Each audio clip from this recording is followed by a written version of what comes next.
Buon pomeriggio a Teleeuropa Network con Replay con Franco Segreto per questo 1° marzo 2021. Parleremo di tante cose, ci sono tantissime novità, ad iniziare dall'esonero di Stroppannelle e Crotone, poi sentiremo la nostra Claudia Berlingeri nella seconda parte, ci darà le ultime novità, anche il nome del nuovo allenatore. Parleremo della vittoria del Cosenza, la prima vittoria in casa dei rossoblù di mister Occhiuzzi contro il Chievo Verona per 1-0 con un gol di Gliozzi. Parleremo della brillante vittoria dell'Ergina per 4-1 in trasferta contro la Spalla. Avremo in collegamento poi anche nella seconda parte il nostro collega Giusva Branca da Reggio Calabria e naturalmente parleremo anche della Serie C. C'è da dire che il Catanzaro ha ottenuto un primato, consentitemelo, perché ha battuto la Ternana di Lucarelli, è stata praticamente la prima sconfitta in campionato della Ternana, guarda caso ad opera del Catanzaro di mister Calabro, un allenatore che dovremo e dovrete tutti quanti tenere d'occhio perché è veramente bravo. Per quanto riguarda invece la formazione di Roselli, ossia la Vibonese, ha pareggiato in casa per 1-1 contro il Catania.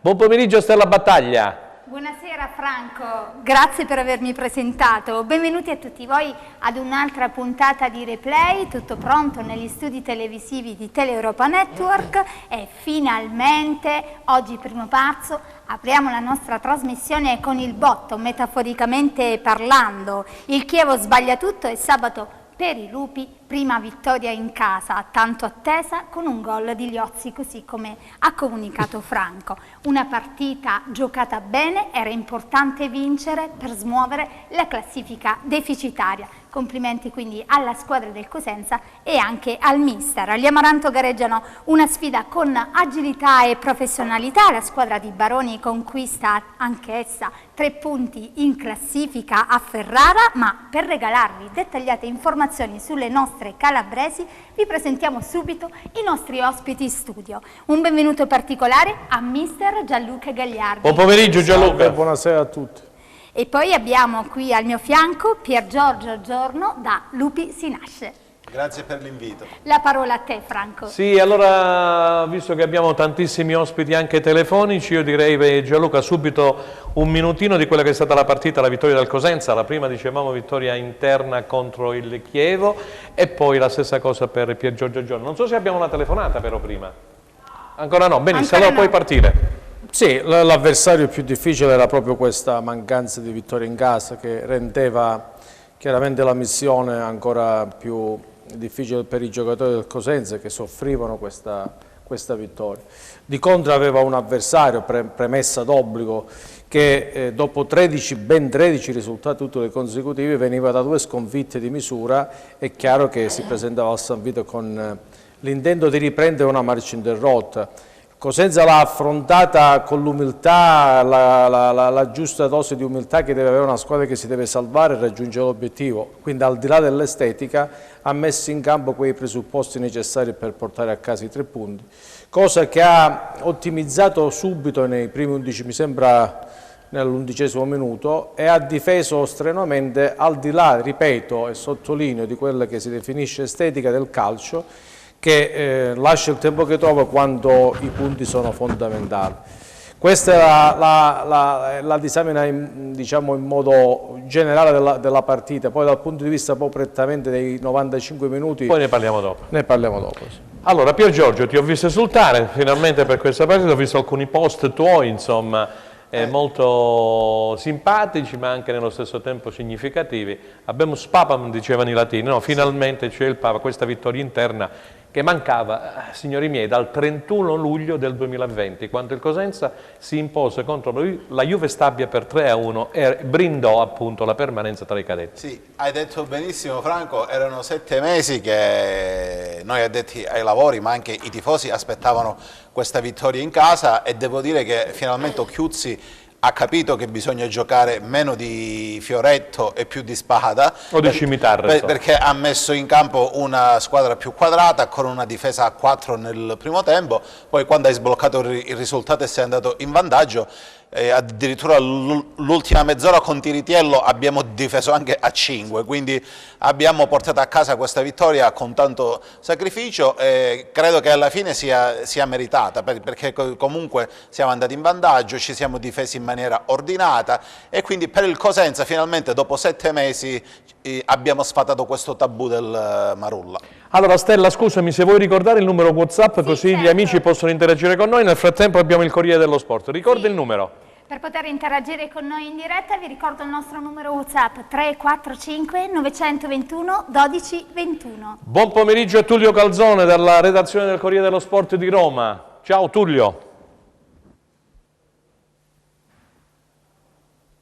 Non abbiamo la telefonata? Pronto?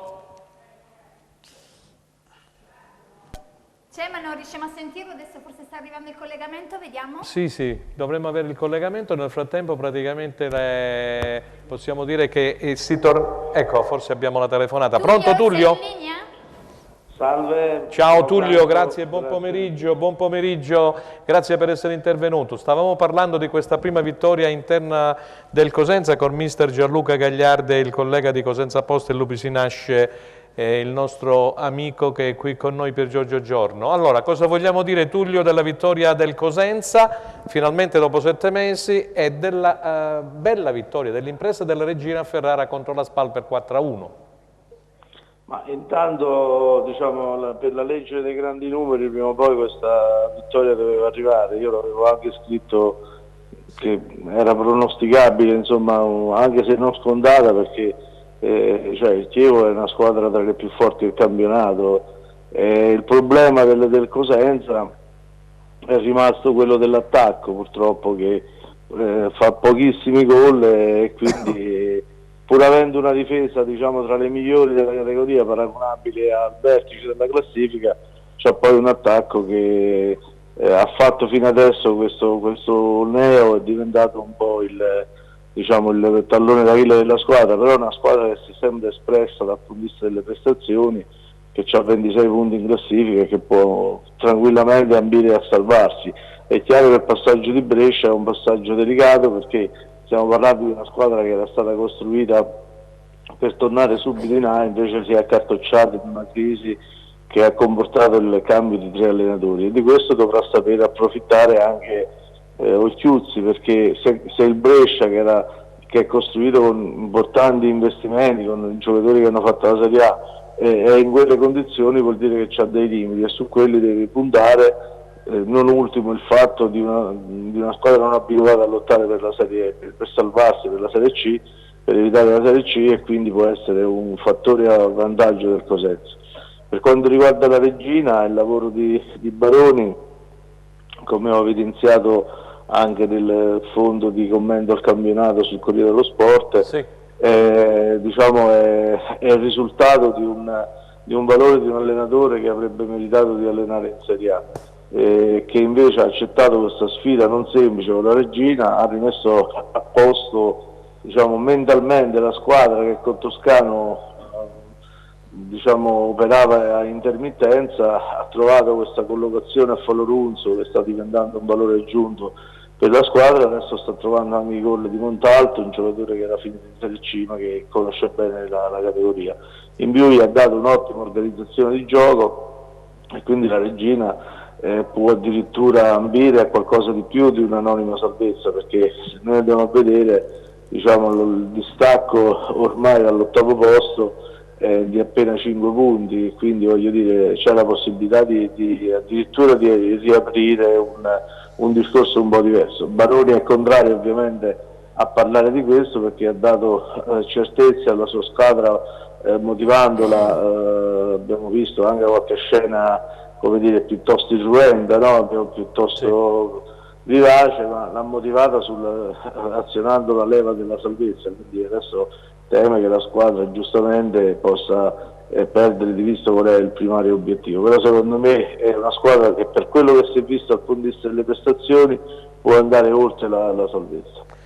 Leggevo adesso questo infrasettimanale che si giocherà praticamente martedì, quindi domani.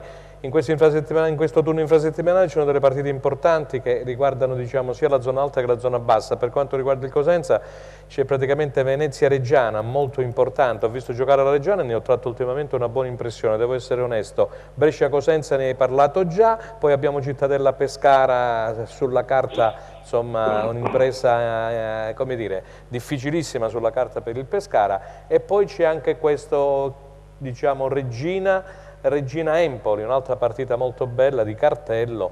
E insomma, ci sono dei testacodi importanti in questo turno infrasettimanale, Tullio. Ma sicuramente, però bisogna tutti giocarli poi con un occhio al fatto che si gioca già sabato, quindi bisogna dosare bene i minutaggi dei giocatori e pensare che sabato, per esempio, il Cosenza c'è questo impegno delicatissimo col Frosinone con Nesta che si gioca. Ma Frosinone di Nesta che notizie si hanno? Perché qui Stropp è saltato, a Crotone sta in arrivo Serse Cosmi. Stropp è arrivato Serse Cosmi, non so, forse è un avvicendamento direi tardivo, bisognava farlo prima, però invece a Frosinone di Nesta che Frosinone Nesta è solidissimo, almeno fino a Cosenza, poi se dovesse saltare fino a Cosenza. Pier Giorgio Giorno per Tullio Calzone. Pier Giorgio, vai. Sì, volevo fare una domanda a Tullio, perché come è successo l'anno scorso col Perugia, che in questo periodo del campionato sembrava tranquillo, anzi ambire quasi ai playoff, io non so se è solo una mia sensazione o idea, io vedo che il Pordenone, dopo che ha preso Diol, l'attaccante, vedo che sta facendo un brutto calo. Non so, secondo lei il Pordenone può essere coinvolto anche in una lotta per la salvezza oppure no? Insomma, l'hai paragonato al Perugia dell'anno scorso? Sì, perché mi sembra un po' in caduta libera da quando ha ceduto l'attaccante.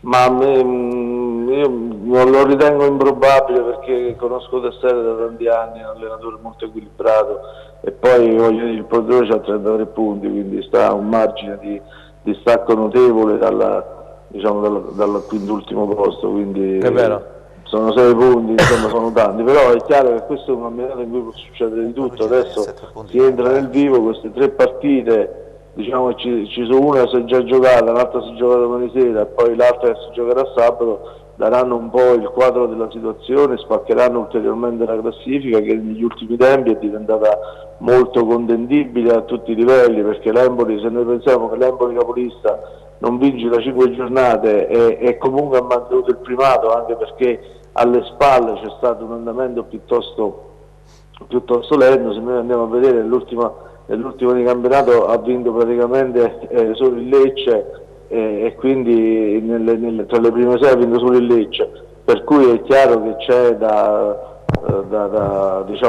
ancora da giocare, perché le quote sono destinate ancora, secondo me, ulteriormente le quote salvezza saranno diverse dagli altri anni, e anche quelle promozioni dove c'è questo andamento piuttosto lento di cui nessuno però sa approfittare, e questo dimostra peraltro che c'è un grandissimo equilibrio. Poi bisogna vedere adesso l'Empoli come torna dal Granillo, perché è chiaro che se l'Empoli dovesse perdere, o il Monza che viene sistematicamente assistito anche voglio dire anche quando non gioca viene assistito, se noi pensiamo che il Frosinone sono stati squalificati 3 giocatori che erano tutti e 3 diffidati, diventa complicato. Al Cittadella ha annullato un gol regolare, diventa complicato poi non fare cattivi pensieri. Però il calcio di B è bello perché i risultati sono sempre poco scontati e gli obiettivi molto contendibili. Speriamo che questo resti come caratteristica di questa stagione, dove è chiaro che squadre che hanno investito molti soldi come la Spal, che ha mantenuto l'organico, adesso è in difficoltà, o il Monza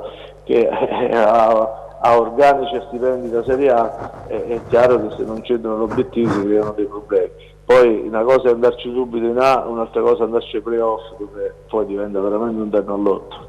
Grazie Tullio, grazie per essere stato qui con noi a Teleuropa Replay, grazie e buon lavoro. Grazie a voi dell'invito, buon lavoro. Grazie a te. Saluto ai tifosi cosentini. Grazie, Ciao. grazie. E allora Stella, hai ricordato il numero? Ci sono dei messaggi? Sì, prima dei messaggi volevo porre una domanda a Mister Gagliardi. Sì, ormai sei Franco. diventata, insomma, hai superato anche Pier Giorgio. No, assolutamente come no. come no. Non Subito il supero mai tesserino, nessuno. subito il tesserino.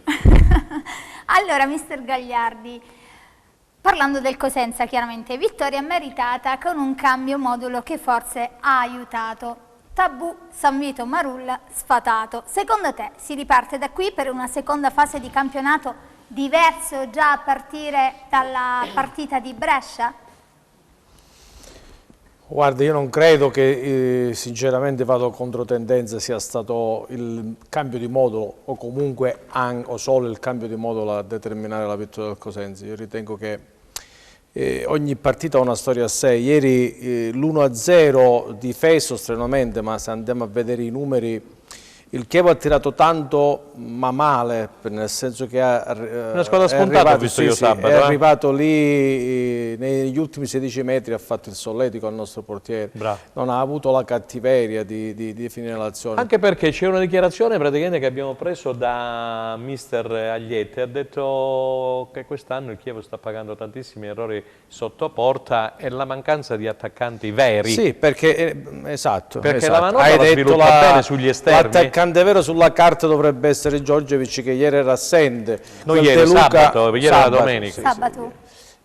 Parliamo di una squadra, Franco, il Chievo, che se non sbaglio è la seconda miglior difesa del campionato dopo il Monza, quindi molto equilibrata, davanti crea ma spesso e volentieri sfuma tutto negli ultimi 16 metri perché ha dei giocatori un po' fumosi, chiamiamoli così, a partire da Canotto, lo stesso Fabro, veloci. Canotto però mi è brutti. piaciuto. No, non ha fatto una buona partita. Buona partita Canotto, Renzetti a sinistra. Però ci mancano la fase realizzativa, cioè non sono giocatori che vanno a rifinire e portano a casa quei 7-8 gol a campionato, cosa fondamentale. Allora Stella, se vuoi leggere qualche messaggio poi andiamo a vedere gli highlights della partita. Ok, certo, leggiamo qualche messaggio, sono davvero tantissimi. Come al solito, grazie per i messaggi. Vi ringraziamo anche per le mail di stima che inviate in redazione ogni mattina riguardanti chiaramente il nostro programma. Allora, vediamo qualche messaggio. Va bene la vittoria, contavano i 3 punti, ma la squadra sabato ha giocato malissimo, secondo questo spettatore. Se giocheremo così contro il Brescia ne prendiamo 3. Ancora altri messaggi. Buongiorno, dopo 23 giornate Occhiuzzi finalmente ha capito che deve giocare con 3 centrocampisti. Sbagliare è umano, ma perseverare è diabolico. Buon pomeriggio a tutti, sono Marcello da Cosenza. Finalmente con il cambio modulo e soffrendo siamo riusciti a battere il Chievo, però la difesa va registrata un po' meglio perché ci sono delle lacune da migliorare. Ancora altri messaggi. Finalmente ho visto in campo una squadra decisa a portare a casa i 3 punti assatanati fino al verosimile. Tutti i giocatori bravi, continuate così. Importante vittoria, unica nota stonata, l'atteggiamento del calciatore Carretta che è sembrato svogliato e che ha ricordato Pierini. Volevo avere il suo parere, dottor Segreto. Glielo dico subito. Ok. Carretta aveva già un accordo, non so come si chiama questo signore, comunque lo salutiamo, aveva già un accordo con il Chievo. Allora il ragionamento che fa Carretta è questo, dice io avevo già un accordo di 2 anni col Chievo. Mi è stato detto di no, quindi il Cosenza mi ha voluto trattenere a tutti i costi. Se poi non mi fanno giocare, è chiaro che dal punto di vista psicologico, nell'inconscio, eccetera, c'è, come dire, una sorta mister, io lo inquadro così dal punto di vista proprio mentale. Dice, dovevo andare a Chievo, avevo salutato tutti, avevo le valigie in mano, a Verona con un biennale, il Cosenza mi ha trattenuto, non mi fa nemmeno giocare, ecco. L'unica giustificazione potrebbe a mio avviso essere questa. No, certo. Motivazione ma non una giustificazione. Vabbè, però non possiamo entrare in quella che è la psiche di Carretta. No, ma ho detto motivazione ma non una giustificazione. Parlando perché da professionista deve dare sempre. Sicuramente da professionista no, però io dico l'unico problema che potrebbe, come dici tu, anche dal punto di vista mentale, potrebbe essere questo, a mio avviso, perché era già mentalmente a Verona.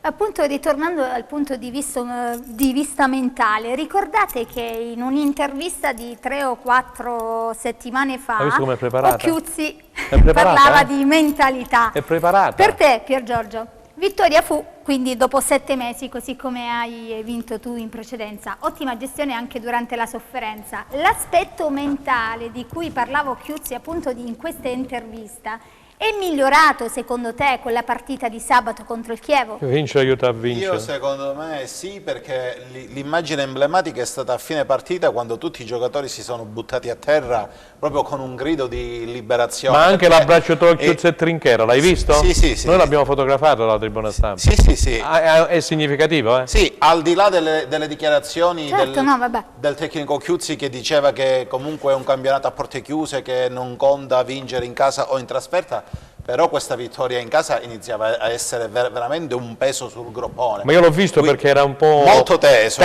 molto teso a fine partita. Ieri ripeto, ancora ieri, sabato. Parliamo della ma come domenica sportiva. Ieri ma tu la domenica non l'hai santificata evidentemente. No, per me ricordati di santificare le feste. Sabato e domenica per me è tutto una cosa, ecco, è un giorno Franco, solo. quando andavamo a scola, almeno discorso quando io andavo a scolastico, scuola, sì, il discorso scolastico, quando era lunedì si diceva ieri politico, ecco, così sta agendo mister Gagliardi. Comunque, al di là della battuta, sabato il Cosenza si vedeva facilmente che, soprattutto dopo aver sbloccato il risultato subito, aveva voglia che l'arbitro fischiasse dopo 30 secondi la fine. Ho visto giocatori che scottava il pallone. A differenza di altre volte, insomma, avevano le gambe un po' pesanti, sembravano che andassero al rallentatore, non ripartivano quando ce n'era la possibilità.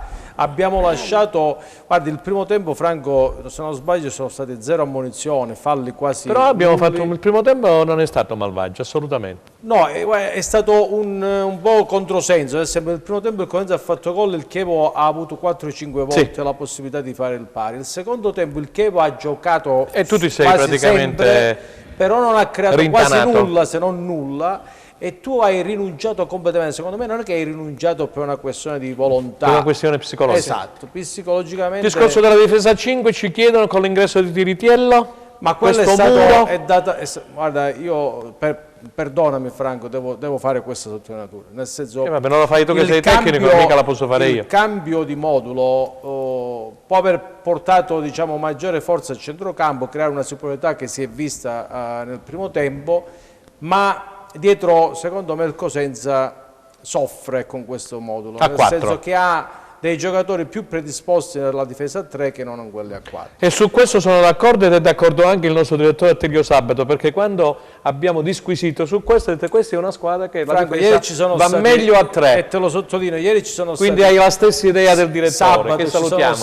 ci sono stati degli errori importanti che non sono stati I movimenti non sono uguali. non sono stati evidenziati dalla conclusione degli attaccanti. A proposito, mi chiedono, e te lo chiedo pure io per farlo capire ai telespettatori prima di andare praticamente in pubblicità, ci dai praticamente la differenza, ci fai la differenza tra una difesa a 3 e la difesa a 4? Grazie mister. Ma ne abbiamo già parlato, la difesa Vabbè, lo ricordiamo, no? Durante la partita, come ha evidenziato anche lo stesso Roberto, Occhiuzzi non cambia granché, cambia con la predisposizione degli esterni, nel senso se sono esterni che prediligono la fase offensiva oppure sono più strettamente portati alla fase difensiva, però poi durante lo svolgimento 3, 4, 5 gol lascia il tempo che trova, perché la squadra e le caratteristiche della squadra poi fanno la differenza dei singoli giocatori. Più reparto a 4 nell'uno contro uno. Quando ti devi difendere come ieri, che il Chievo mette il secondo attaccante di peso, allora con Bargiot vuoi dare più solidità ai 3 di dietro, è chiaro che... Benissimo. Ok, è stato molto chiaro. Sì, ritorniamo subito da voi, andiamo qualche secondo in pubblicità, non cambiate canale.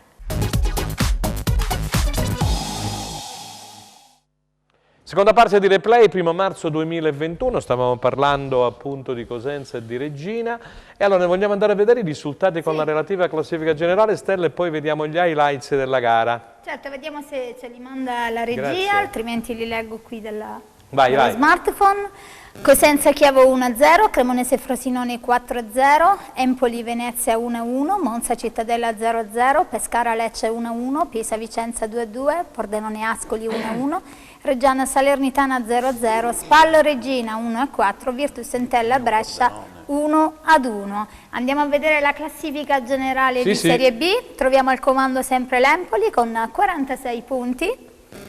A seguire Monza 43, Venezia Salernitana 42, Cittadella 40, Lecce Chievo 39, Spal 37. Abbiamo con 33 punti Pordenone, Pisa, Frosinone, dopodiché sussegue Regina 32, Cremonese 29, Vicenza Reggiana 28, Brescia 27, Cosenza 26, Ascoli 22, Pescara 19. Chiude la classifica Virtus Entella con 18 punti. La parola a te, Franco. Sì, e io la giro subito in regia, salutiamo Enzo Leonetti, e come al solito regista della trasmissione, e salutiamo Michele Cava che dirige oggi pomeriggio le camere. Dicevo, andiamo a vedere gli highlights e quello che è successo al San Vito Marulla tra il Cosenza ed il Chievo con gol di Ghiozzi. Grazie.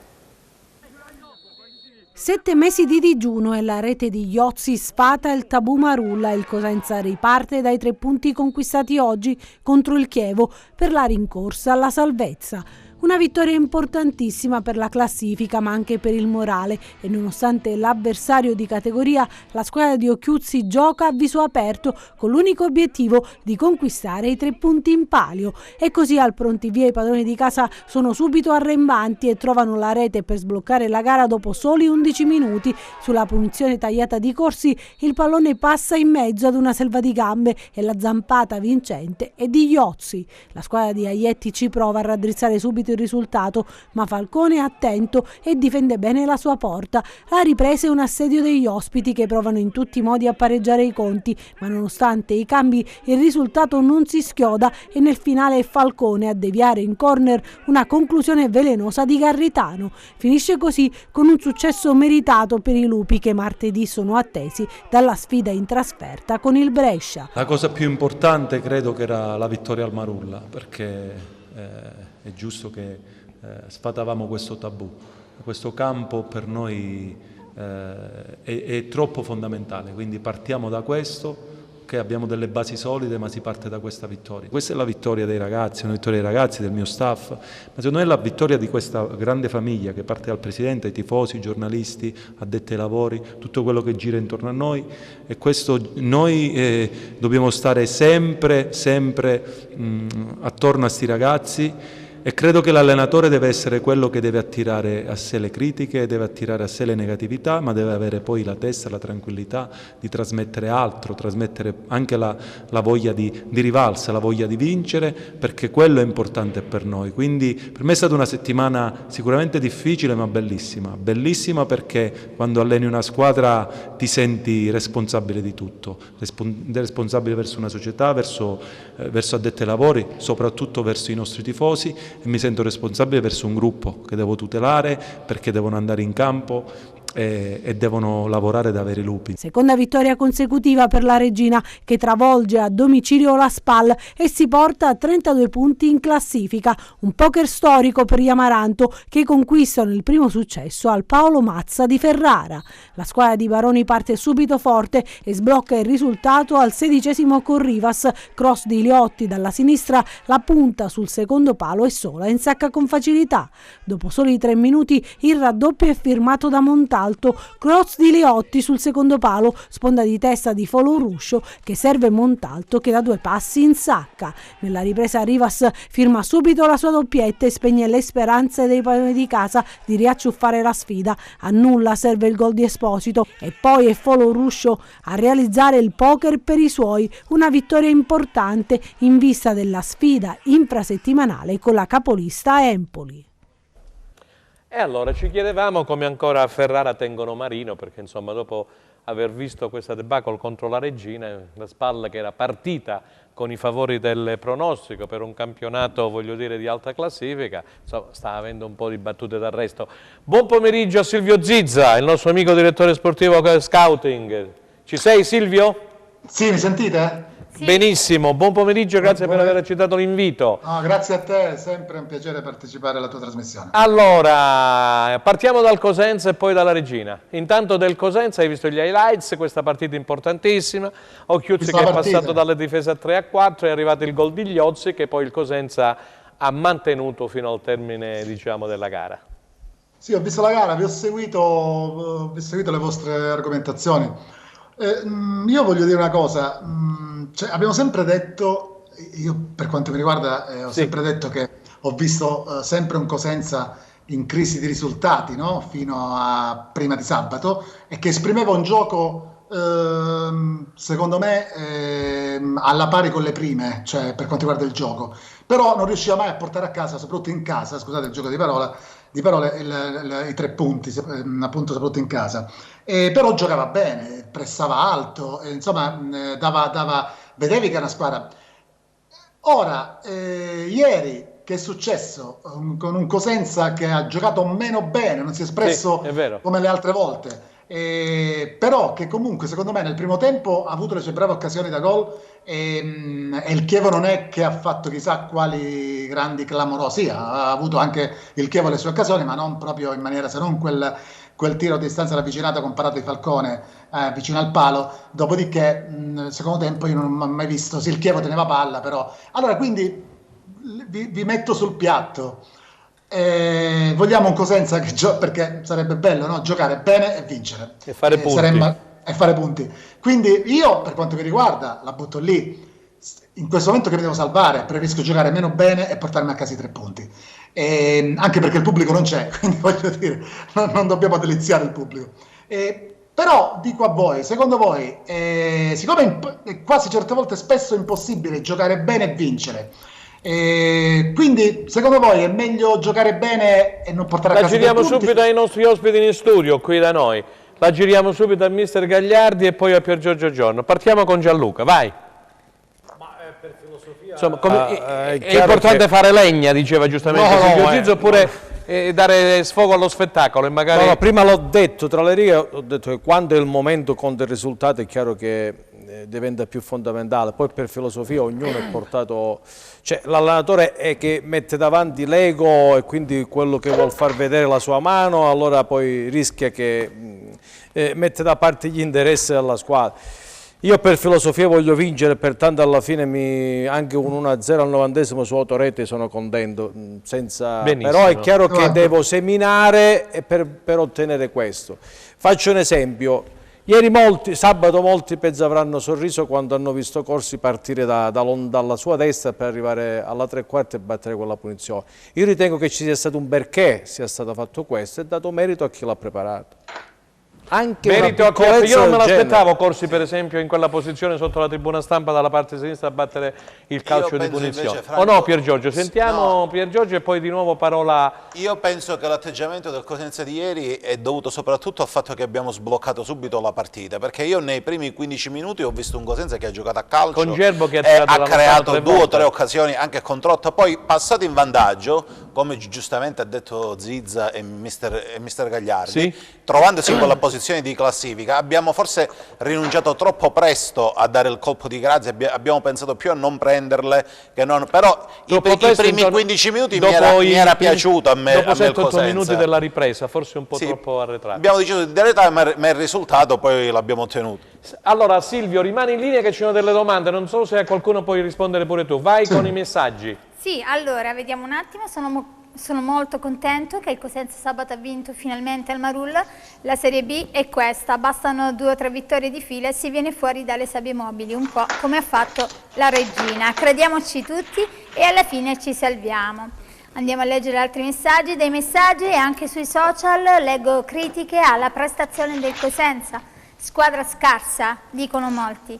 Gli Ozzi non da B, ma godiamoci questa vittoria, dice questo telespettatore, visto che il bel gioco non paga, meglio giocare male. Scusami, io gli Ozzi me lo tengo stretto, qualcuno l'aveva messo in discussione a gennaio, sì, così addirittura no, perché poi ha avuto problemi di infortunio, Covid, non Covid, eccetera. Però in questo momento gli Ozzi me lo tengo stretto, perché è l'unico degli attaccanti che è il più in forma, parliamoci chiaro. Ha fatto già 5 gol, Franco. 5 gol, il capocannoniere, insomma, se uno è scarso in B non arriva a 5 gol, vai.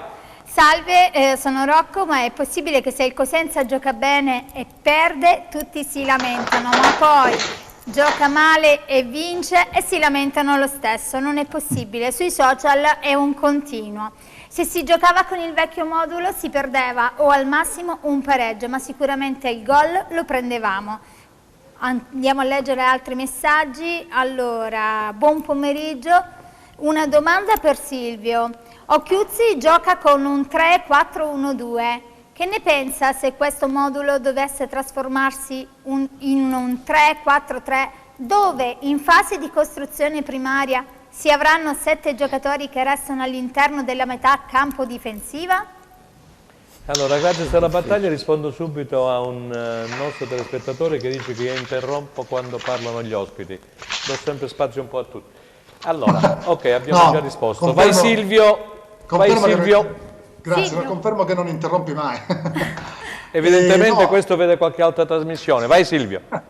No, allora, rispondo al telespettatore dicendo che ho sentito critiche al mister Occhiuzzi quando difendeva anche a 3 e con i 2 esterni che scendevano a 5 e volevano in tanti una difesa a 4.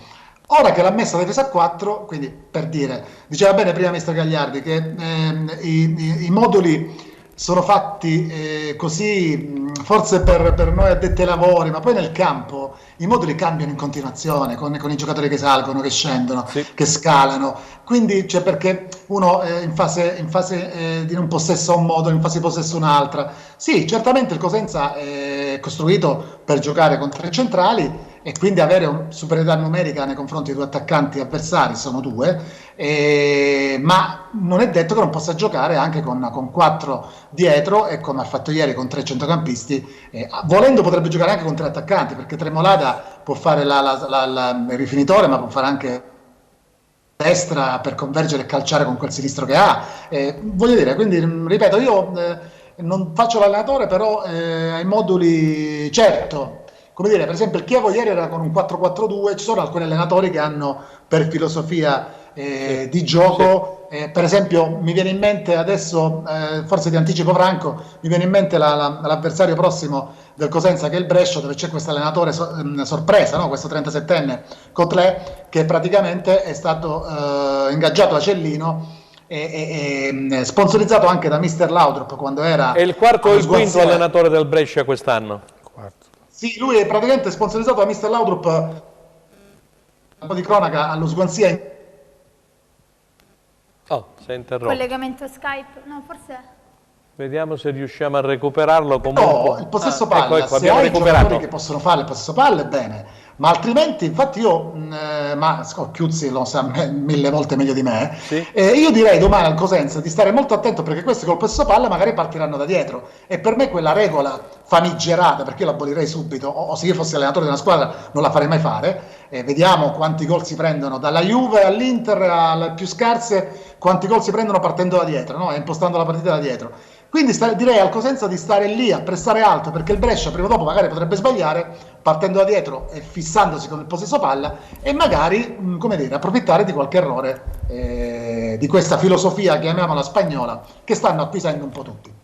Rimani con noi Silvio, perché ci scrive Elio Principata, hai visto? Mancava zio Elio, lo salutiamo affettuosamente, caro Franco. Cosa da ti tifoso. Ti ha lasciato i saluti per me? Come? Ti ha lasciato i saluti per me, zio Elio? Sì, sì, caro Franco, da tifoso dico modulo a 3, modulo a 4 e 5, bisogna vincere, vincere, vincere. E saluta tutti quanti noi. Grazie zio Elio, e questa è la cosa più importante, che vincere aiuta a vincere. Vai Stella.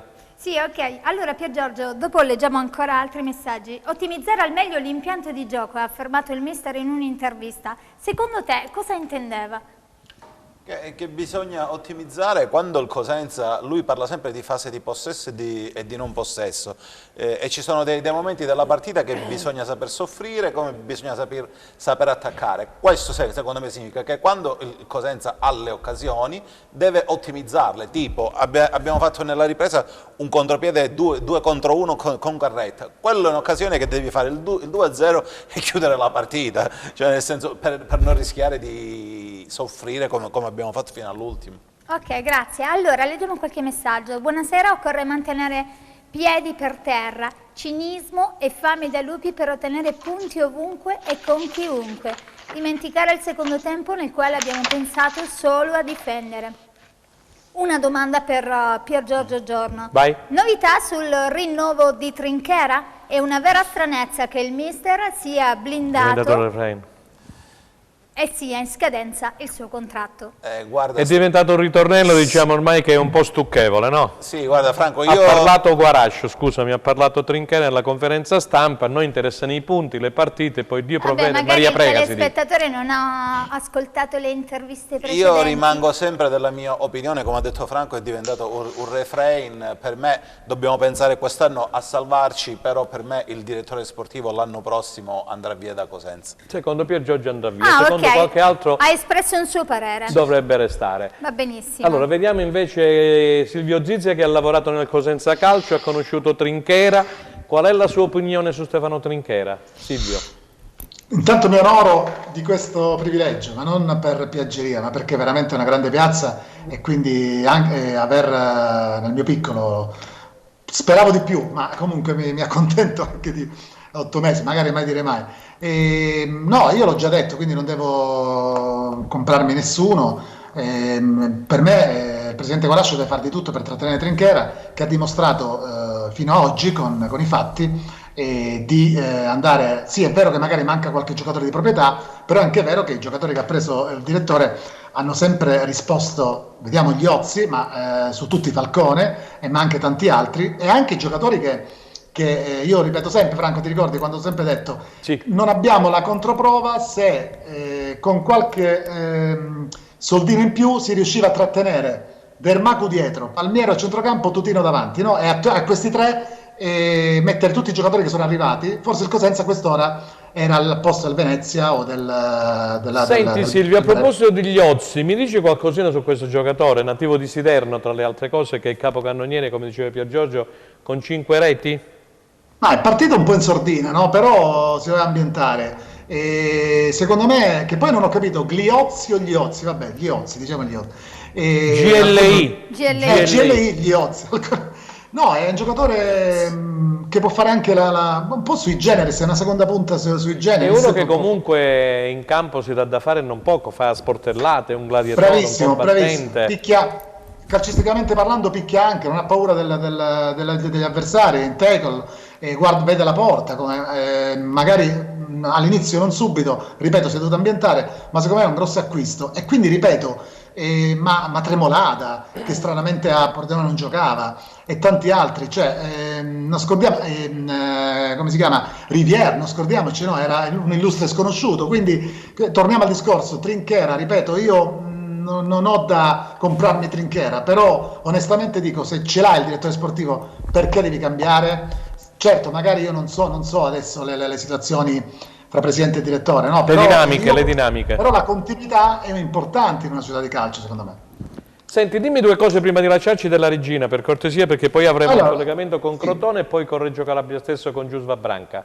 Questa Regina che si è rimessa in moto, La Regina c'ha una squadra, Franco, importante, perché se consideriamo, io mi sono segnato qua, giusto perché non è che poi la memoria magari può anche ingannare ogni tanto, però se consideriamo che Bellomo, Menes, Denis e Bianchi prima giocavano e ora sono entrati dopo, questo te la dice tutta, la dice lunga su un organico, sulla bontà di questo organico, che ieri è vero che la SPAL è rimasta in 10, ma comunque non ho capito, simulazione clamorosa da parte non mi ricordo adesso il giocatore della SPAL, su quel calcio di rigore che si è inventato. Mora. Devo dirti, un Rivas molto in vena ieri, ai più grandi, vorrei ricordare, non so se Franco sicuramente ti ricorderai, mi ha fatto ricordare, mi ha fatto andare indietro nel tempo, mi pare il primo o il secondo gol di Rivas, quando Socrates, non so se ti ricordi. Come no? Socrates, il medico della Fiorentina. Tra palo e portiere ha infilato il nostro zoffo, poi grazie a Pablito vincemmo i mondiali. Però è stato simile, no? Brasile. Se n'è andato e ha messo sta palla fra palo e portiere, ma poi Edera, secondo me è un grande acquisto, Foloruscio che sta anche segnando. Sai che Foloruscio è un uomo di Trinchera, lo aveva portato a Francavilla, sai la storia, no? Con la Virtus Francavilla, così come Vasquez, così come Nzola, insomma Trinchera non solo a Cosenza ha fatto bene anche a Francavilla. No, assolutamente, volevo anche dire un'altra cosa su Montalto, che forse perché magari noi non sappiamo, a Montalto, a Bari giocava poco, eppure in Serie B sta segnando, gioca e segna. Foloruscio era pure a Bari. E manco giocava. E nemmeno giocava sempre. Quindi ripeto, una regina che, però guarda... secondo me, ti posso dire una cosa, io non saprei dire adesso se è più forte la Regina o il Cosenza, no? Forse la Regina c'ha qualcosa in più a livello di organico, però la Regina ha trovato 3 risultati positivi e si ritrova adesso lì. Quindi al Cosenza forse sta mancando anche questo, non so cosa ne pensano. Vediamo cosa ne pensano i nostri ospiti e poi salutiamo che dobbiamo andare in pausa pubblicitaria il nostro amico carissimo dalla Mezia, Silvio Zizza. Al Cosenza mancava la vittoria perché i risultati positivi l'aveva pure fatti, 5 consecutivi se non ricordo male. Sì. Soltanto che la vittoria fa la differenza quando si parla dei 3 punti, questa è la sostanziale differenza. Sentiamo Pier Giorgio. Io penso che la Regina 5 domeniche fa era sotto al Cosenza, quindi poi quando ha cambiato l'allenatore delle ultime 5, ma voi pensate che si le ha tratti, vinte. scusami, adesso ti devo interrompere, ma voi pensate che si tratti solo di un problema di allenatore? Poi lo chiederemo noi poi a conosciamo Giuseppe il buon ma ha Mimmo voluto 11 giocatori nuovi però, caro Silvio Baroni, Sì, certo, sì. altrimenti non avrebbe accettato, parliamoci Sì, chiaro. vabbè, però Montalto e Faloruscio a Bari nemmeno giocavano, è stato bravo Baroni a metterli per carità, in però campo. sono arrivati in 10 pratica la Regina e vinceva 2-0 pure a Cosenza, ha pareggiato solo a Cosenza e poi ne ha vinto 4 di fila, cioè la Regina era nelle graduatorie basse, adesso con queste 4 vittorie si ritrova in zona tranquilla. Sentiamo Silvio Zizza, per il cambio dell'allenatore da Toscana a Baroni cosa ne pensi? Poi ti lasciamo. Credi anche tu che dipendesse dal mister? Allora, guarda, sfondi una porta aperta con me perché comunque il mister è un mio amico, cioè, quindi ho difficoltà, certo. Ma non è perché è mio amico toscano, ne parlo bene perché è mio amico, perché è bravo. È bravo, Però ci mancherebbe altro. Perché purtroppo capita nelle annate che ti vanno male alcune cose, ma anche i calciatori, no? Ci sono giocatori, attaccanti che per un anno tirano in porta 300 volte e non riescono a buttarla dentro e poi l'anno dopo in un'altra squadra gli sbatte e gli va dentro, insomma, quindi ci sta, insomma. Certamente sono arrivati giocatori come Edera, come Crimi, mi pare, come Montalto, insomma, che non è che li trovi tutti i giorni. E poi Menes che sta avendo meno problemi, e Menes se non ha problemi è un giocatore di un lusso per la categoria, insomma. Grazie a Silvio Zizza per il suo intervento, grazie, alla prossima. Saluto gli ospiti, grazie, saluto la tua collaboratrice, saluto Franco, è sempre un piacere. Grazie anche per noi. Ciao Silvio, buona giornata. Stella, abbiamo qualche messaggio, Sì. Andiamo a leggere prima della pubblicità, grazie. Sì, certo. Allora, Carretta doveva essere accontentato e andare via. Così non ci serve a nulla. Giochiamo con Sueva e facciamolo crescere. Lui è il nostro futuro. Dopodiché, una domanda per Gagliardi. Salve, vorrei sapere dall'allenatore Gagliardi se il Cosenza giocasse in avanti con Tremolada e Balui insieme ad una punta, non avrebbe più occasioni di gol, secondo te, mister? Con i 2 trequartisti in sostanza. Sì, può darsi, se ne hanno voglia, se l'avversario lascia la possibilità ai 2 fantasisti, perché di tale si tratta, di giocare, sicuramente possono creare in più, ma è una soluzione come tante c'è nel Cosenza che può mettere in campo. Io ricordo, guarda, prima parlava di Montalto, nel 2013, l'anno dopo che allenai il Cosenza, per Montalto il calciatore. motivi chiaramente strettamente calcistici, vidi il Martina Franca più di una volta, che davanti aveva Carretta, Montalto e Arcidiacono. Parliamo di 9 anni fa, tutti e 3 giovani, tra virgolette, ma tanta roba. Tanta roba per l'epoca. È vero. Stella, allora? Sì, allora, grazie mister, andiamo qualche secondo in pubblicità, se state uscendo da casa vi ricordiamo... Il nuovo allenatore. Sì, vi ricordiamo che potete seguire il live su www.tenonline.tv. Torniamo subito.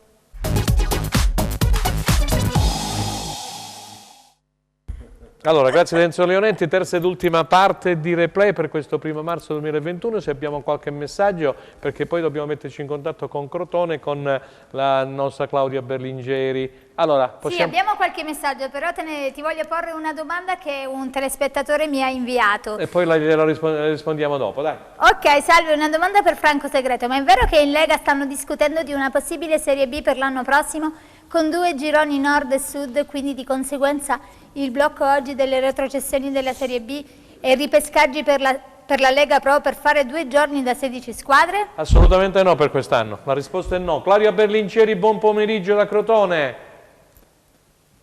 Buon pomeriggio Franco, buon pomeriggio a tutti. Grazie Claudia per aver accettato il nostro invito. Allora, è arrivato oggi intorno alle 13 l'esonero di Stroppa. Allora, raccontaci la giornata e quelle che sono le ultime novità, Claudia.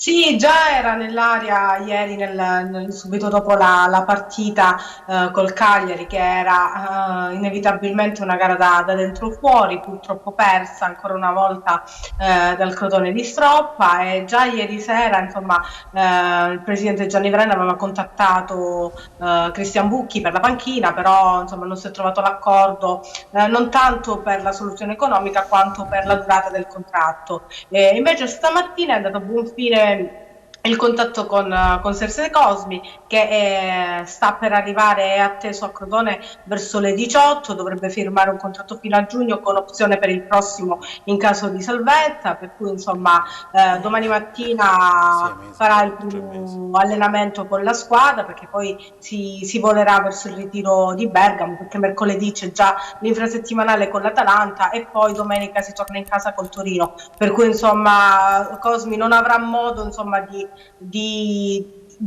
badare troppo alle chiacchiere, ma dovrà andare diretto al sodo, anche se, Franco, parliamoci chiaramente, l'impresa non è difficile, ma di più, perché insomma siamo ultimi, il Crotone della classe, con 12 punti, la situazione è davvero da Mission Impossible, per cui insomma bisognerà lavorare soprattutto sull'aspetto caratteriale e mentale, perché questi ragazzi chiaramente sono col morale a terra. E se si giocherà poi, mister, non so se tu sei d'accordo con me, con la mente libera può darsi che il Crotone riuscirà ad infilare qualche buon risultato. Sì, se l'Atalanta pensa al Real Madrid avrà qualche opportunità in più, diversamente sarà difficile. Sarà difficile. Senti, hai sentito per caso mister Giovannino Stroppa? Ci siamo salutati via messaggio, insomma, ma anche lui ultimamente nelle conferenze era abbastanza demoralizzato. Ecco, questo volevo chiederti, ti sei resa conto? Noi un po' con Braglia l'anno scorso ci siamo resi conto che con Braglia prima e Pirlon dopo erano un po' demoralizzati e avevano gettato la spugna. Hai avuto la stessa impressione con Stroppa? Sì, personalmente era da qualche settimana che subito dopo la sconfitta col Genoa, lì ho cominciato ad avere qualche sentore che qualcosa fosse cambiato e evidentemente insomma oltre ai risultati è cambiato proprio qualcosa all'interno dello spogliatoio. Per questo secondo me c'è bisogno proprio di una carica che solo il cambio di allenatore ti dà in questi casi. È successo anche ieri col Cagliari, abbiamo visto, non è che il Cagliari abbia creato dal punto di vista dello sviluppo del gioco chissà quali pericoli, eppure ha approfittato di due errori clamorosi della difesa, dei difensori del Crotone, e con gli attaccanti che ha, insomma la qualità che ha, è riuscito a segnare 2 gol e a portarsi a casa l'intera posta in palio, che è poi quella cattiveria, quella cinicità che al Crotone manca. Sì. Senti Claudia, se puoi girare un attimino, mi dicono il tuo smartphone perché altrimenti non ti vediamo, abbiamo dovuto mettere un fermo immagine. Nel frattempo c'è Gianluca Gagliardi che vuole porre una domanda. Sì, salve, buonasera. Premesso che è chiaro che Stroppa paga come abitudine nel calcio la mancanza dei risultati alla classifica deficitaria, ma se paga una colpa o qualche errore, di quale si tratta secondo lei? Secondo me è mancato proprio il dare la carica, proprio dal punto di vista psicologico, secondo me paga Quindi tanto. caratteriale. Esattamente, perché soprattutto in Serie A, per una squadra come il Crotone, quando scendi in campo, al di là del modulo 3-5-2, 3-4-3, insomma la difesa a 4, qualsiasi numero, ma al Crotone non può mancare la grinta, quella voglia di mangiarsi l'erba da parte di tutti, perché se anche uno solo dà di meno, non dà il 100%, tutta la squadra ne risente, per cui soprattutto secondo me a livello psicologico, perché oggi un bravo mister deve essere anche bravo soprattutto tutto l'aspetto psicologico, quindi al di là degli schieramenti in campo, la differenza l'ha sempre fatta quella. Anche io ricordo il Crotone di Juric, la promozione, nessuno pensava alla promozione diretta di quella squadra, eppure era creato un gruppo forte caratterialmente capace anche di reagire. Ecco, il Crotone finora non ha mai, è l'unica squadra che non è riuscita a rimontare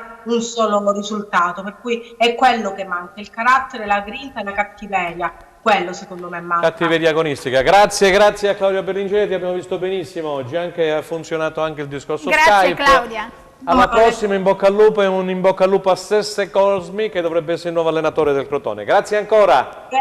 Proseguimento. Grazie Claudia, ciao. Allora, abbiamo dei messaggi, qualche domanda, così andiamo subito a Reggio Calabria, vai. Sì, ci stanno seguendo anche da Reggio Calabria e appunto dicono che forse dedichiamo poco tempo alla regina. No, adesso l'abbiamo, abbiamo anche un'altra notizia importante sul caso Bergamini. Dovevano attendere un attimino. Allora, una domanda per Pier Giorgio. La regina si trova a 5 punti dai playoff dopo la vittoria contro la SPAL. A 13 giornate dal termine, secondo te potrebbe dire la sua per inserirsi nei playoff?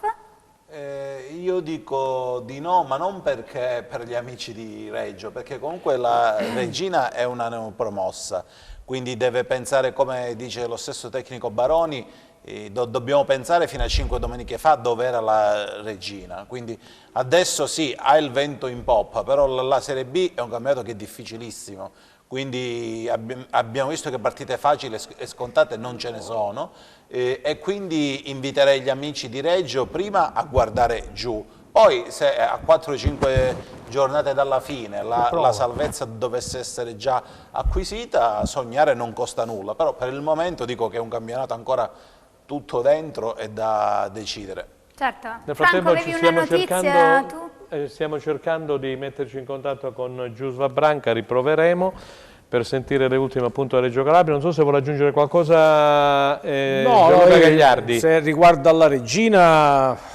Sì, chiaramente perché ce lo chiedono da Reggio. La regina ha iniziato con una squadra, come dici tu, oggi ce n'ha quasi un'altra, per 7/11 se non sbaglio, ma in entrambi i casi ha un organico importante. Ciò significa che quando ci sono questi incontri ravvicinati, come lo sono in questa settimana, l'organico può fare la differenza. Se prima Zizza sottolineava Denis, Menez, Bianchi, che erano ieri seduti in panca, Bellomo stesso. Bellomo. Io aggiungo anche Di Chiara, aggiungo anche Rossi, aggiungo anche lo Iacono dietro, che voglio dire si alternano con altri giocatori. Cioè è un lusso che per la B secondo me può portare anche a fare i playoff. Buon pomeriggio, Giusva. Buon pomeriggio a voi, buon pomeriggio. Grazie Giusva per aver accettato l'invito come al solito. Stavo focalizzando il discorso regina, questa bella vittoria in trasferta a Ferrara contro lo SPAL per 4-1. Che aria si respira in quel di Reggio? Ma c'è molta euforia, devo dirti la verità, perché sai, 6 punti tra Pordenone e SPAL vuol dire essere adesso a metà strada tra ultimo posto utile per i playoff e ultimo per i playout. Quindi le prossime gare, ancorché molto difficili, a partire da quella di domani con l'Empoli, diranno a che cosa può ambire la regina. Domani è una gran bella sfida, Sì, domani è una gran bella sfida, l'Empoli è evidentemente la squadra più forte, però credo che trovi la squadra più in forma del campionato, lo dicono le cifre. Senti un po', ti aspettavi questa vittoria così roboante a Ferrara? Troppo forte la regina, in crisi la SPAL? Io sapevo che la regina avrebbe giocato per vincere e avrebbe messo in difficoltà la SPAL, questo sì. Poi la partita francamente è andata oltre le più rosee aspettative, complice una serie di circostanze favorevoli, in primis il fatto che la SPAL era in 10 uomini già dall'8° minuto. Sentiamo Pier Giorgio Giorno, mister Gianluca Gagliardi per il nostro Giusva Branca. Io Giusva Branca, la domanda che mi ha posto a me Stella, cioè fa bene il tecnico Baroni a rimanere con i piedi per terra e concentrato, parlare solo di salvezza, oppure questa regina può ambire veramente a qualcosa di più? L'idea mia è che se la regina si leva dalle sabbie mobili il più in fretta possibile e continua ad acquisire convinzione come sta facendo, possa aspirare a qualcosa di più. Fa bene Baroni a tenere tutti sulla corda, e per altre cose è un atteggiamento tipico anche nei confronti dei singoli, cioè, ha lasciato nuovamente in panchina Menez Baroni, si sta comportando veramente come il padrone della squadra, non è da sottovalutare questo. Sentiamo Gianluca Gagliardi. Sì, nell'ultima occasione che ci siamo sentiti, se non sbaglio, si disquisiva su questo argomento, nel senso che la regina, secondo lei, nel passaggio da Toscano a Baroni avesse perso qualcosa a livello di identità offensiva, creando poco, facendo molte difficoltà. Io invece ho sottolineato e continuo ad evidenziare il fatto che abbia dato una mentalità prettamente da Serie B, con dei giocatori che danno qualità e quantità, soprattutto nelle ripartenze, forti fisicamente, con grande passo, e mi riferisco in modo particolare a Foloruscio e Rivas, e che non vedo niente di strano che sull'onda dell'entusiasmo e grazie alle grandi alternative che dispone questo organico, la Regina possa lottare per i playoff.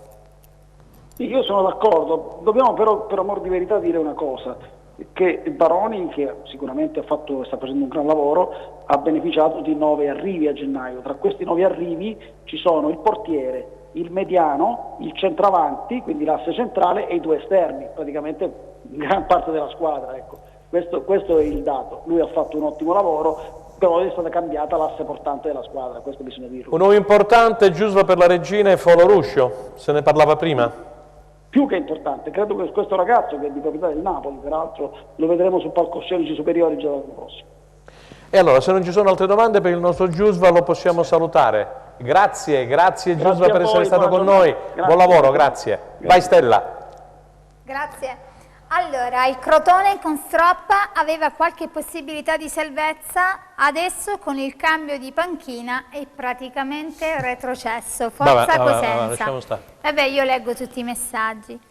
Secondo me la Regina sale con i playoff e il Cosenza si salva. Poi abbiamo altri messaggi. Buon pomeriggio, ma stiamo scherzando? Il signor Trinchera è bravissimo. Beh, questo messaggio fa riferimento a quello che abbiamo detto prima di Trinchera.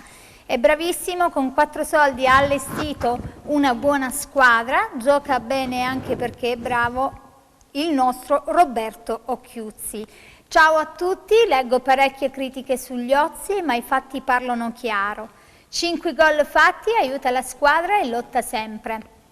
In molti dovrebbero prendere esempio da lui, specie qualche vecchio calciatore che è qui da anni e fa sempre e solo parole. Forza Lupi sempre. Benissimo. E allora, torniamo perché c'è una novità sul caso Bergamini, ne ha parlato il nostro direttore Attilio Sabato con il collega Arcangelo Badolati, caporedattore della Gazzetta del Sud. E allora, siccome ci hanno richiesto, caro mister, caro Pier Giorgio, molti i nostri telespettatori che non l'hanno visto per intero, l'hanno visto a metà, allora andiamo a riproporre quello da un estratto del TG di oggi pomeriggio sul caso Bergamini. Grazie Enzo Leonetti. La Procura di Castrovillari ha chiuso questa indagine che era stata avviata dall'ex procuratore Eugenio Facciolla. Ha firmato l'avviso di conclusione delle indagini il pubblico ministero Luca Primicerio. Quali sono i dati? Risulta indagata per concorso in omicidio aggravato insieme a persone rimaste ignote. Isabella Internò, 51 anni, ex fidanzata all'epoca dei fatti del calciatore.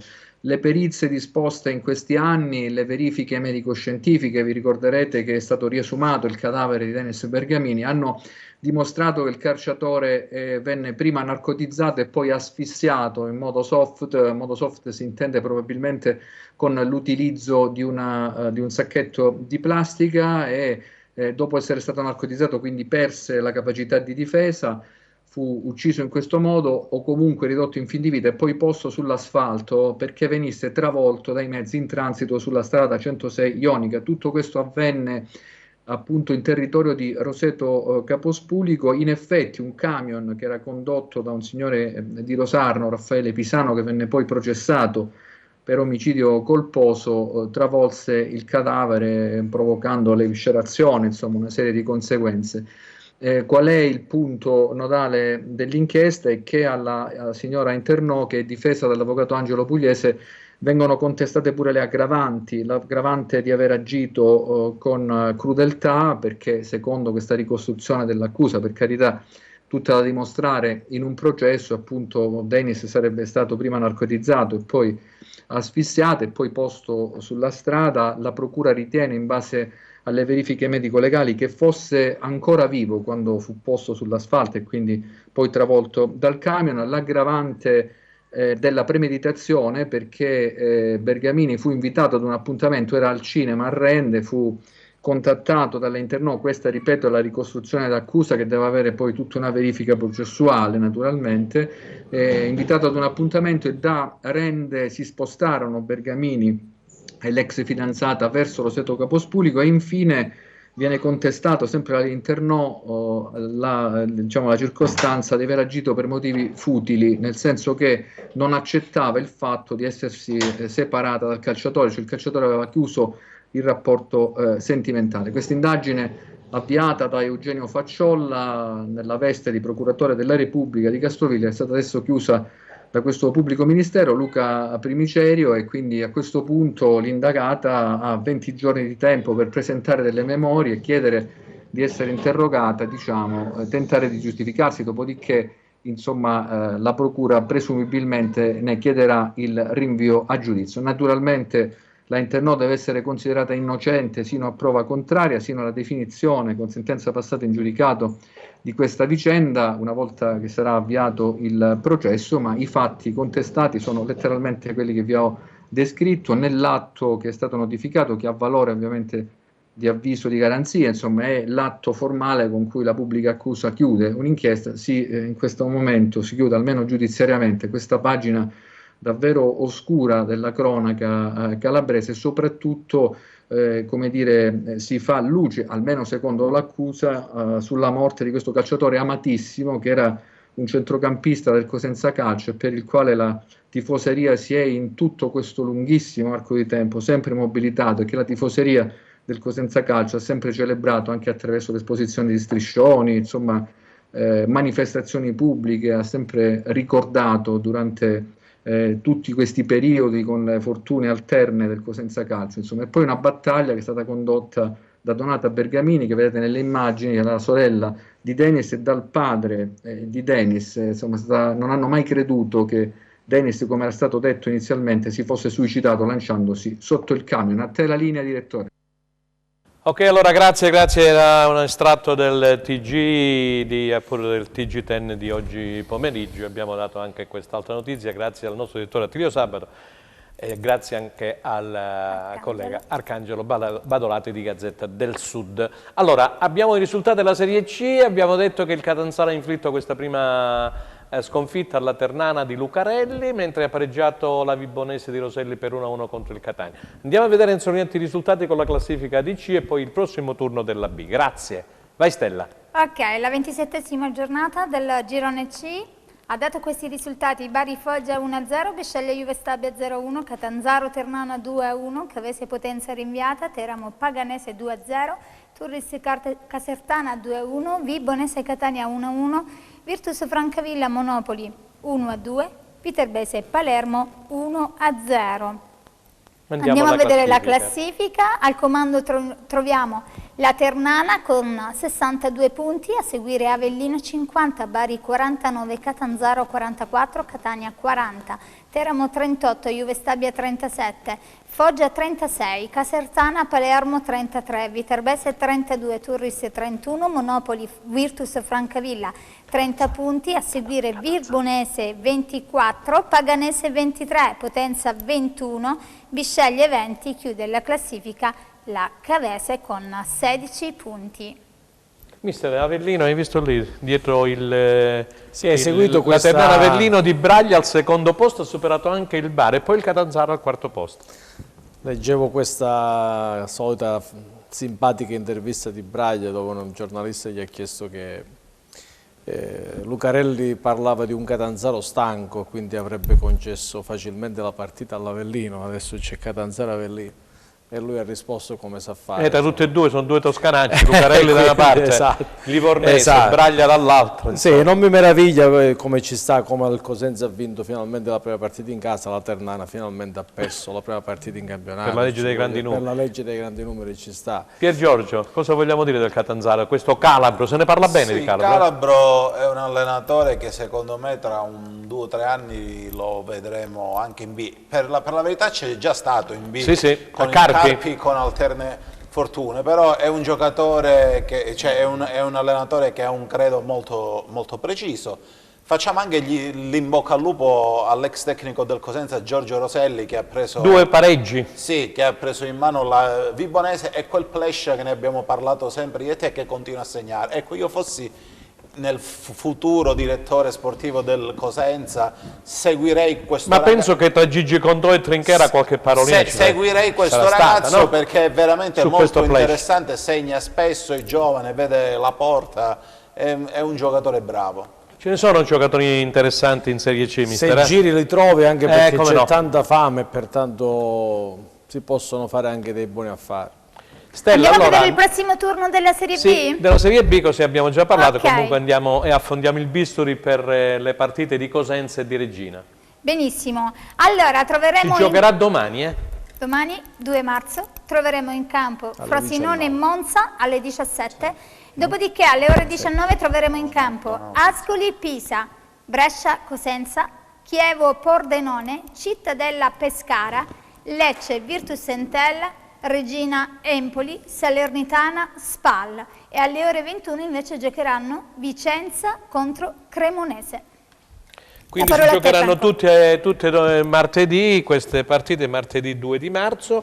Volevo leggere, scusami Franco, un messaggio di un telespettatore. Per Giorgio che aveva alzato un attimo la mano. Pier Giorgio, vabbè, facciamo leggere il messaggio. Un secondo. Allora, vorrei ricordare, questo è un telespettatore, l'ha scritto e non noi, vorrei ricordare ai nostri cugini reggini che Replay in generale da sempre dà spazio alle altre squadre calabresi, cosa che non fanno le loro trasmissioni sportive locali, che parlano solo ed esclusivamente degli Amaranto, e le altre compagini non vengono neanche nominate. Un po' di umiltà e riconoscenza non gli farebbe male. Questo è un telespettatore? Un telespettatore, perché molto probabilmente ha letto quello che... non entriamo in polemica, che... non ci interessa, non entriamo in polemica, noi si vola alto. Pier Giorgio, volevi dare una notizia? Due notizie, una tecnica e poi una domanda a mister Gagliardi, che me l'hanno girata su WhatsApp. Prego.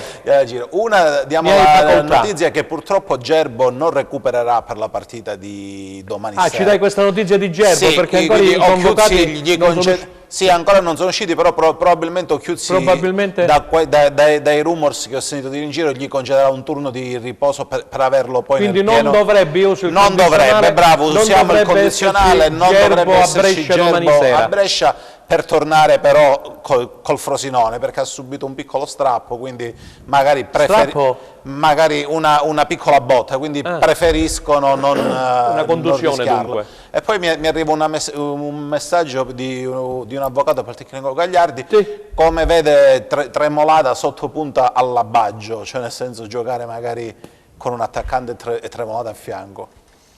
Ma Tremolada può giocare, l'abbiamo già detto, può giocare tranquillamente dietro una punta, anzi probabilmente gli gioverebbe in quanto avrebbe meno compiti in fase difensiva. Con i due davanti è chiaro che si deve dividere il lavoro sporco. In questo momento sta rifiatando il giocatore, ieri si è visto e chiaramente paga l'inattività per un po' di mesi. E allora siamo giunti ai saluti finali anche per oggi, Carastella, è volato il tempo. Abbiamo ricordato gli impegni, che c'è l'infrasettimanale, si giocherà di martedì, la Regina ospiterà l'Empoli, gran bella partita, il Cosenza invece giocherà alle 19 a Brescia, un'altra partita importante per quanto riguarda la salvezza. Vai Stella, a te per i saluti finali. Ok, grazie, ringraziamo per la trasmissione il coordinatore Franco Segreto, per aver accettato il nostro invito in studio, mister Gagliardi e Pier Giorgio Giorno. Grazie a voi, arrivederci. Grazie. Vi ricordiamo la nostra replica questa sera alle ore 23, Tele Europa Network, canale 10 del digitale terrestre, e con replay in live ci ritroviamo lunedì 8 marzo, ore 15, sempre qui. Alla Festa della Donna. Festa della Donna. Grazie per averci seguito.